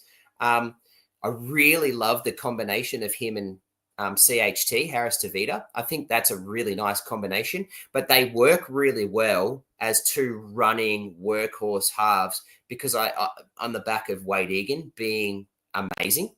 I think Wade Egan has just had a really underrated year this year, and people who don't think that have probably not really watched the Waz because of the time slots that they're playing, and they haven't really played big games. But Wade Egan's been enormous. Wade Egan is their general. Wade Egan is the reason why Metcalf and CHT have been good because and the way he sets them up and goes. And to be fair, I think when you get RTS back, oh man, like it's going to be awesome. I'm excited to watch the Waz. I think they're going to be tough to beat. I don't think they're there yet. I still think that there's a possibility they don't make the 8. But I would love to see it, and it's not because they're not good. I just I think there's a few teams that'll start to figure it out soon and start to get better. And I think just the youth of the Waz will sort of start to slow down a little bit. It's a long season. We saw it in the Bulldogs last year. It's a long season. And I think that'll happen to the Waz. I think they'll be fighting for the 8. May not quite get there, but Jesus, 2026 and beyond, I'm very keen to see how they go. Yeah. Just to answer your question, Chris, should they move CNK from the back? Originally at the start of the year, I was all for this. The more I've seen them play, the more I actually understand now what they're doing and the sort of brand of football they're wanting to play probably suits CNK at the back for now. But I 100% agree with what Travis is saying. I think for sure in the near future, I would not be surprised by the end of the year, Tuapiki is their go-to fullback moving forward because I just think that'll be what they then become. But at the moment, while they're grinding out, getting the wins on the board to ensure they are a finals football team, I feel like they would leave that. And that's the way they're that tough team. And that's the sort of fullback that CNK is. He's not going to do much flashy stuff. He's a busy fullback. He'll be thereabouts. And he's just there to get the job done. So I feel like at the moment I'd leave CNK, but I would definitely look at moving him towards the back end of this year. I'd like to see it now, to be fair. I'd love to see it now. I think CNK is a better center and would much rather him there and just put Tuapiki in the back. I think that they would, if they could put Tuapiki at a fullback, now you've just added a whole nother weapon. Yeah. And unlike, you just your stock horse CNK, I don't see the point of it. I kind of get it. Like they're putting him there because of, experience to work alongside the youth of their halves and to set them up. And because even their edges are quite young too. So like, I get it, but I think they should just make the move and just have him there and play it because I think Tuapiki is the future. Yeah, no, I agree. Let's get into our tips for this weekend. Obviously, it's Women in League round as well. So shout out to all the women that do a fantastic thing in our game and play their part, however big or small that role is. You all are doing a fantastic, amazing job. Even to the point where I'll shout out to obviously my partner. Obviously does a lot for myself with the podcast, helping it all happen. And I'm sure Trav echoes that statement as well. To letting us do what we do here. Just before we get into our tips, just quickly for those latecomers, the podcast special for the week. We haven't done this before. It's the first week. Let's see how it goes to see if we do any more. But the hats, plenty of great reviews about them. We are doing 20% off hats for the rest of the week. So just message the page. Let us know that you got this offer from the podcast. They're normally $29. So take the 20% off it. That's what you'll get it for. Plus the postage fee as well. But support the page. We've got so many good reviews about them. And make sure you get one of these on your head, either the light blue, which has been phenomenal, or we've got also the navy blue, which is fantastic as well. Let's get into the tips, and then we'll get into some questions. So start getting your questions in. We do have a few to get to from the post tonight, but we'll also get to some of these live on-air ones. So first up, the Thursday game, Combank Stadium, the Eels taking on the Dolphins. First game of the year, I think, where the Eels actually starting favourites. They're $1.80. The Dolphins $2.05. So gamble responsibly there, but shouldn't say that. But there we go. Trav, who you got? For the first time of the year, I'm going to tip Para. I think it's the second time, 2 in a row. I'm going to tip Para as well. I just have a feeling Moses back at home might be Moses up back for at home. Yeah. field goal, field day. And unfortunately, the Dolphins have got a few injuries they're dealing with, and they've got a couple coming back. But yeah, just some of the injuries. I'm going with Para. Yeah. Oh wow, this this has the potential to be one of the worst games all year. Shout out to Knights and Titans fans here. Nah, Newcastle Knights against the Titans at McDonald Jones Stadium. I can't believe I'm saying this, but I think the Knights could be up for the back-to-back wins, and it could be the worst back-to-back wins we've ever seen possible. Like this could just. I can't believe I'm saying this. Knights going to have back-to-back wins. They have been diabolical. Trav? To be fair, they played all right on the weekend. But look at those verse. They didn't have to play much. But I mean, you got to give credit where it's due.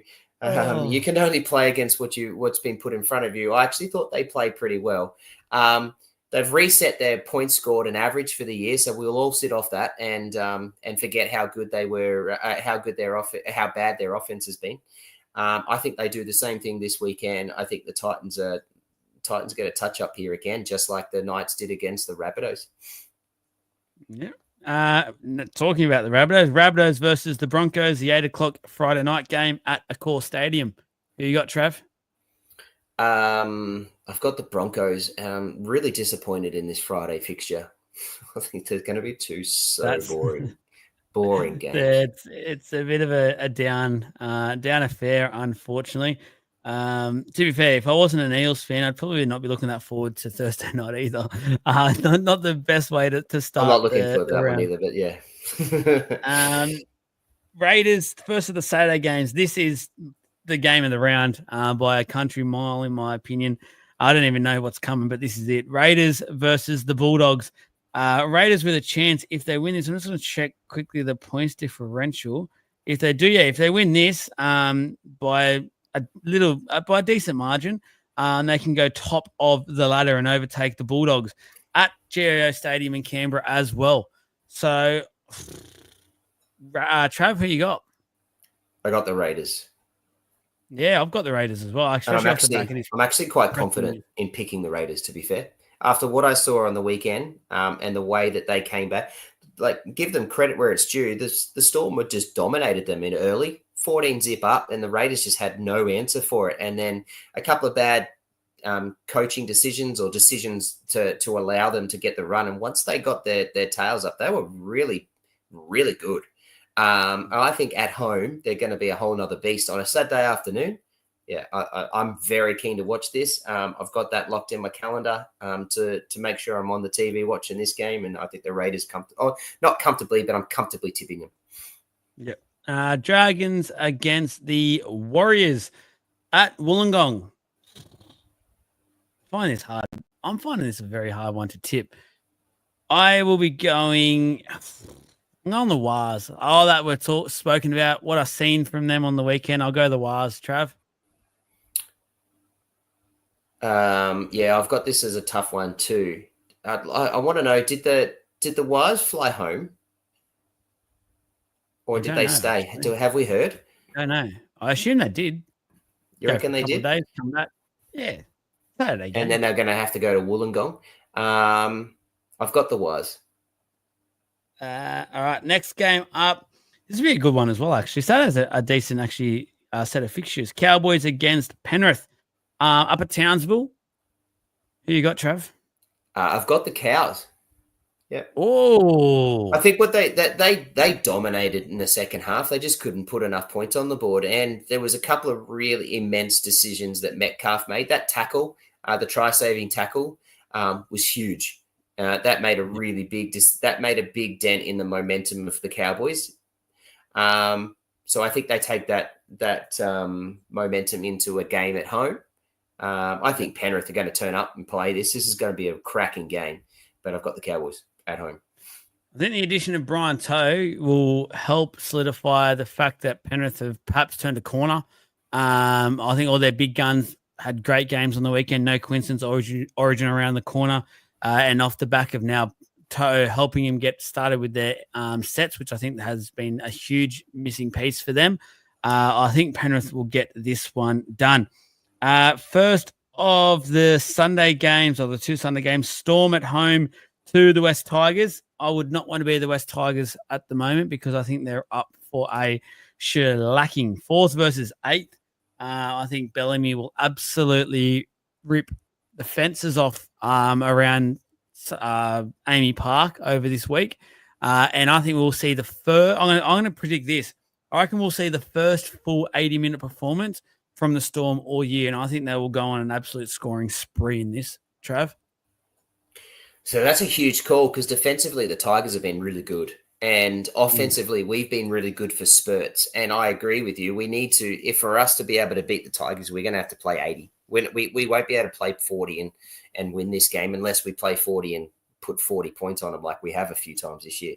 I agree. I think there's going to be some massive reviews and some big work put on the park from Bellamy against the Storm. I've got the Storm winning. I don't think it's going to be comfortable, though. And the last one, this is actually going to be a really good game as well to see how they both play turn up. I think they versed a few weeks ago in Perth as well. I think the Sharkies got it done, if I remember correctly. Manly against the Sharkies at Four Pines. What? Who are you going here? Manly. Yeah, it's that 4 point factor. Turbo back. I think I will be going for Manly as well. Turbo came back before the bye. He came back and then had a bye, so he's had an extra week's worth of rest. I think he's cherry ripe. Yeah, he is back for sure. Let me attack the questions that we received on the post first. So bear with me just as I get this loaded up because I did have it, but it's been that long since I had it open. That has decided to disappear on me. Alrighty, here we go. First of all, it's Jess. Hopefully she hasn't put any big words in for me. All right, lads. Oh, she's called us lads. Look out. We're on the lad term now. This is because you're kitten football, Trav. I told you to get rid of it. You're Craig Bellamy. You've just watched Trent Liero give away penalties like he's handing out sausages at Bunnings and Stefano's 10-minute disappearing act. After Magic Round, how do you address Liero's late game penalties and Stefano's sin binning to get the Storm's discipline back on track? I'll go with the hang on, Joel. I know you're going to go, but Joel, hey, James Beckman, you just made a statement. Tigers 13 plus. I can't stand Trent as starting after last week. Could you just do a write up on how you would answer this question? Because I'd love to see what you'd say to Trent. And now go, Joel. As the non-Storm fan, I would go old school. I would actually probably rip both of these two apart. And I say that because I feel like both have done this a couple of times throughout the year already and have had some poor discipline. I said to Trav on the weekend, it felt like Stefano had a bit of Tigers in him for that game and did it a couple of times throughout that game, which would be pissing Bellamy off galore, no doubt about that. So to be honest with you, I know the day and age it's changed, but I'd probably let it out, get it done, and then probably make, I don't know, it's sort of one of those things where you can't hold on to it, but I'd let it go, let it out, and then basically move on from it. But I probably would have benched one of them to start for this week, to be fair. I would have made at least one of them. I don't know if you could do both because I don't think the Storm have enough maybe depth to have both off on the bench at this stage, and that you want to probably start better. So I'd probably would have put Trent on the bench to start this week and just made a bit of a stance on that one. Trav? So after the game, I actually said I hope Trent Liero gets 5 weeks suspension so that we don't have to see it again and don't have to deal with him. So I'm quoting myself for that, Joel. You can second that. I had a gut full of it. I just thought what he did and how he played on the weekend. Whilst there was a couple of iffy calls, I was pretty pissed off with how we went. I like the idea and of what you're saying. Give him a spray. He certainly deserves that spray. I would, straight up. If he doesn't get suspended, I actually think Liero. I would have put Liero back in the cup for 1 week. I would have said no. So I wouldn't for Stefano because I actually think Stefano played really well for the game. But as you said, and you quite happily said at the end of the game, he had some silly moments, and I agree, he had some still silly moments. He's still a young boy, he's still learning the system, but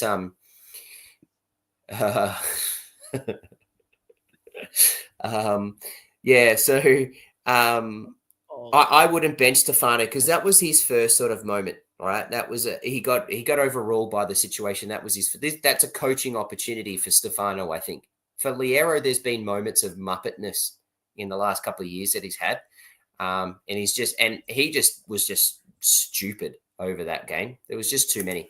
I would put him down and say, "You're lucky you didn't get suspended, my man. Go to Q Cup and show us what you can actually do and pull your head in." So that's how I would have handled that. Yeah. From Nick, and I think he's on at the moment, so we'll get to you live on air. What is going on with the Roosters recruitment? Now Dom Young has been told he can leave. It's top of the list. It tops the list of Brandon Smith not working, Spencer Leniu rumors that won't go away, and Terrell May being given the flick. Who's to blame at Roosters, and how do they fix it? I think it's a fantastic question. I think it's something that has been under the radar for some time now. So I'm very happy to rip into this one. Trav, what are your thoughts? Oh, it's interesting, isn't it? I think Dom Young, unfortunately, came over with really high expectations of a try-scoring machine, and he's shown that he can be a try-scoring machine. But we also knew that he had defensive deficiencies. And we thought that the Roosters might be able to. I thought that we all thought the Roosters might be able to fix that, and we didn't see it at the Knights because the Knights were able to sort of cover it a bit, and Ponga and his amazingness carried that team, and so we didn't really notice the Dom Young deficiency, and I think he's been exposed at the Roosters with that.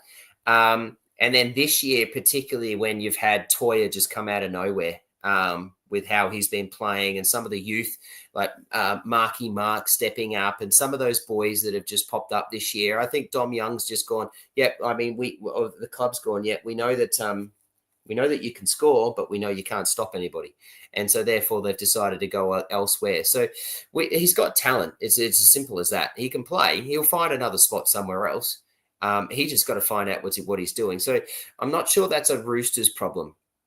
In terms of that, in terms of Brandon Smith, geez, he came over with hype. The problem was that they picked him up as a hooker and wanted to play him as hooker. And we all know that Brandon Smith is a part-time hooker, but mostly a plug and play Energizer bunny, like put him through the middle. And that's what he's like. And that's what he did for us, right? He came on, he started for a little bit as the hooker to take the wear off the game. Harry Grant came on and Brandon Smith basically moved straight into the middle and off he went, and we freaking loved it. And that's what he was. But the Roosters picked him up so that was a poor recruitment, I think. I don't think Spencer Leniu has been a bad recruitment at all. And I think the comments around that the rumors of him not working out and where he wants to go and what haven't gone away. Look, I haven't heard much about Spencer Leniu and that since the start of the season, so I think it has, in my view. But it'd be interesting to see what's going on. And then the Terrell May is still mind-boggling. Nothing's actually popped up. Like, I still don't know what's actually happened, so I don't have a review on that. But they made that decision. Like, they literally made that decision. And I wonder if they somewhat made that decision because they had Wong and White and these boys in the background and they wanted to play, but it doesn't make sense. Did we really think like Terrell May has just been enormous? Did we predict how big he was going to be? Not really. Like, we knew he was going to be good, but we didn't think he was going to be elite, like number one.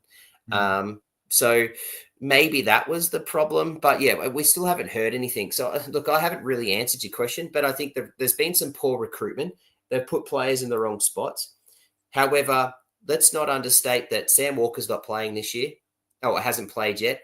And they've got Reece Robson coming back next year. So not coming back, but they've recruited Reece Robson for next year, which is probably the second best hooker in the competition.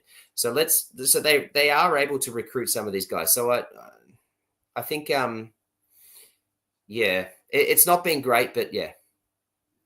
I feel like their recruitment for sure is And definitely not a pass over the last few years. I think the Brandon Smith one was so, when we look back on it now, was such an un-Roosters like signing, and it made almost a mockery of what they were trying to do.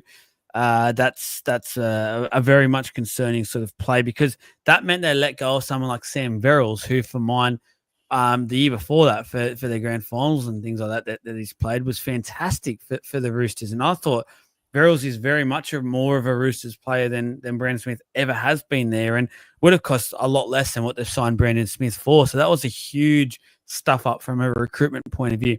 The one player we haven't mentioned yet either, and I know it's a different one in the category of some of these players, but Chad Townsend as well was brought over to the club this year.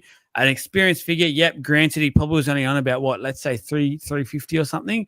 But then I question that also was in the way of someone like Hugo Savala, who has clearly not put a foot wrong yet since being put into first grade, has gotten better as the weeks have gone on since he's been playing as well.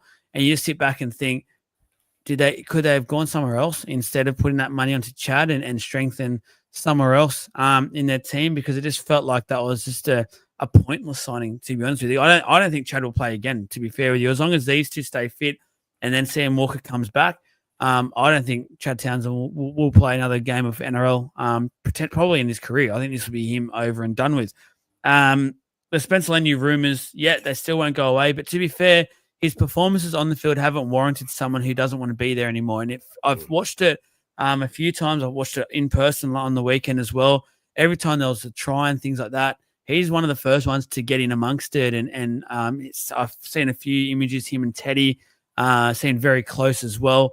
If that was someone who didn't want to be at the club, I don't think you'd be getting that sort of reactions from him. And he's one of those ones that we've seen it before with the Thurston incident, the Brent Reed stuff as well, things like that, where he wears his heart on his sleeve. He doesn't muck around. He doesn't fake things. So if he wasn't happily and genuinely not happy there, he wouldn't be there. I don't. He would have found a way to just get out by now or clearly show he's not happy. But he's not doing that with his form. Terrell May is just I think we spoke about it so much already, but that is just. I cannot still to this day understand why you would let Terrell May go. Like I don't understand it. The rumors I've heard is about him fitting into the culture at the Roosters moving forward, and if he was the right fit. Absolute. That is the most rocks in your head moment, I reckon, of all time. If we're going to say rocks in your head, that is the captain coach of that saying, I feel like, because I cannot believe it. But granted, and to answer your question and move on, the Roosters recruitment has been extremely poor, I feel like, over the last few years. Yes, granted, Reece Robson's a great signing next year. Perhaps they're adding DCE as well. But again, I'd then question, do you actually need DCE?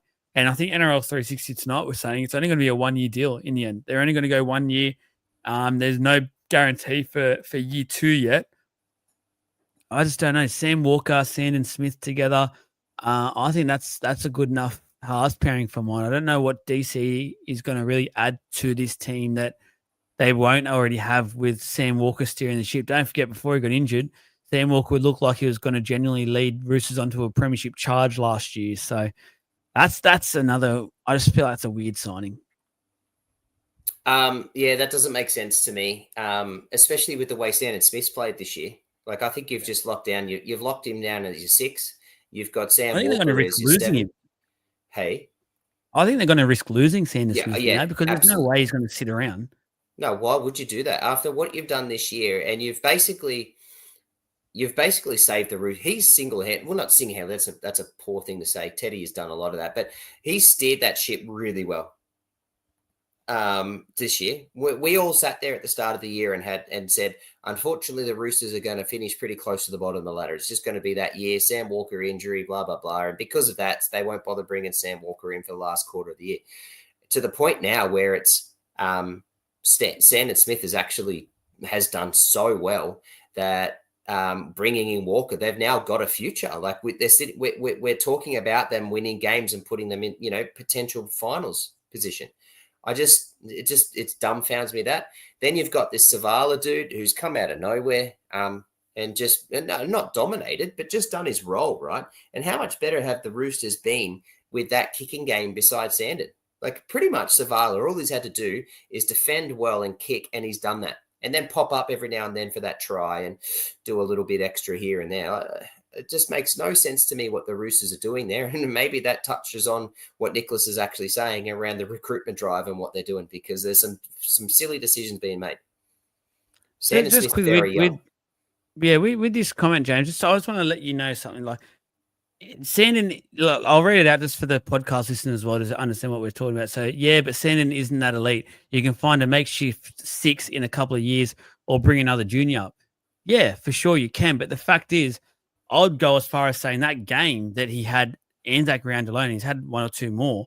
He had a tremendous game in finals last year as well, have been elite games, and they're not paying him anywhere near elite money. Like, you're getting a player who's putting in probably well above his pay packet at the moment. And this is the best thing with balancing his salary cap. You need these players. So it's all well and good to say, get a makeshift 6 and go again. But then also you need to re-establish that partnership that Sandon and Sam Walker have already started to develop, and they know each other's game quite well. So I feel like, in a way, that like the halves pairing has the potential to be elite. Now, again, Sandon, yep, I agree with you, isn't an elite 5'8", not by any means, but he's that good at doing his job. And we've seen already, he has a very good game in him. And for the price tag, that's what you need. And that's right. But the thing is, Sandon is playing a different role to what he will when Sam Walker comes in. When Sam Walker's back, his role is entirely different. And Sandon Smith can take a major step back and just go and play the 5'8" spot. Like, that's what he could do. But at the moment, he's got to be the ball carrier. He's got to be the playmaker. He's got to do that because Sam Walker's not playing. And Sam Walker is being a little bit underrated here, because when Sam Walker's played last year, he was the third best halfback in the competition. Let's be honest. You could make a case maybe DCE was better, but Sandon Smith is playing so well in the role that he has to play. As soon as Walker comes back, he can take a step down. Walker can lead that pack. Walker can lead that team, and off he goes. Man, I've played Sandon every week so far. He's my hooker. I'm struggling this week because I got Memo as well. So there's going to be a spoiler alert. Tomorrow night, I'll be talking about the fact that I have to trade in a hooker, which I did not want to do this year. But thanks, Memo, for, getting done. There's a couple more questions in the actual post, but they're Supercoach related. I'll wait to do those tomorrow night. So I'll just quickly look up here. There was a couple of questions that we did miss. Chris has one about your hat. Trav, what hat are you wearing? Because you haven't given me an LOI hat, guys, so I don't even have an LOI hat, but this is what I'm wearing today. Barney Cools, since 2014. It's pretty sick. To be honest, show Trav's a man of the people. I was going to give him the hat at the event, but he actually turned around and said, no, give it out to one of the guys that are here, one of the members of the community. I will get mine another time. So he was a man of the people. So that is credit to Trav. He put all your needs before his own, which is a credit to him. Next question he had is, why does Junior Paulo turn into, I'll become an unstoppable front rower only when Moses plays? Who knows? Moses might get to be fair, I actually think Junior's been pretty decent this year compared to other years, which, look, that was a very low bar, but I actually do think he's played quite decent this year and played to his role, which I don't think is that 70-minute prop anymore. I think he's put his minutes back a little bit, Riles has, and I actually think it's worked out quite well. And the last one, which actually I like this one, as a smoky in the forward pack or bench, do you think Josh King deserves a go? Any other year, I would be all for this, but the fact that New South Wales have some of the best props in the game, if not the top 2 or 3 props in the game, unfortunately, it's just a year where he won't be in. But I love the call. I rate Josh King. I love the work he gets through. But the fact you got like Payne Haas, Terrell May, Mitch Barnett, Spencer Leniu on the bench as well, like it's a ridiculous forward pack.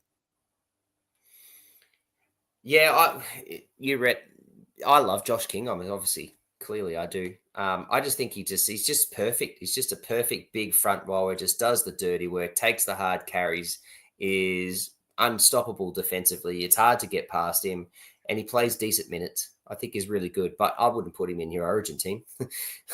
not in front of that. However, like he does have that Origin play. Like he's the perfect sort of dude for that Origin build and that Origin play. But you just got to pick better players when you've got those choices. AE. Oh, I might do the AE play this week. It actually saved me trading in hooker because I just feel gross doing that. I don't You better want hope to. no one else sucks. Hashtag Sandon Smith gets a 0. Yeah. Well, maybe I won't now. Maybe I'll just maybe it'll be a Riley Smith play. Talking about that, I think James is. Who knows? Why didn't Para go for Team A? I don't know. You can't go for everyone. To be fair, I don't know if at the time when Team A became available, they had much happening in terms of their salary. Is anyone really going for Team A until he got seemed like announced it he was was just going a to the Tigers? match made in heaven for the Tigers. Yeah. Save your trade, Joel. AE. Everyone's into this, but this would be me using my last boost as well. But try not to do the Supercoach hat again, guys. Last time I mentioned it, message me if you want one of these hats. Only a handful left, so be one of the first and take advantage of the 20% off as well. That's it. That is it, Trav. Final messages out there for the fans. It's been a huge weekend. It's obviously we haven't had many podcasts this week. Obviously, we missed the review show, being just out and about, But we're back tomorrow night for the Supercoach point of view. Very keen for that one. We'll see if we can find Jesse. He's obviously in the comments, so hopefully he's back home and safe. We'll see if we can keep him in the one spot for about an hour and a half, which we failed to do for 3 days straight. Yeah, for sure. Love the call on what you were saying about Josh King and Rob Macker. I've got a really good doctor to message you to get some of those rocks out of your head. Just hit me up on the DM and I'll help you out. And on that note, guys, thank you very much again. Hit the like button on this video if you haven't already. Help support us.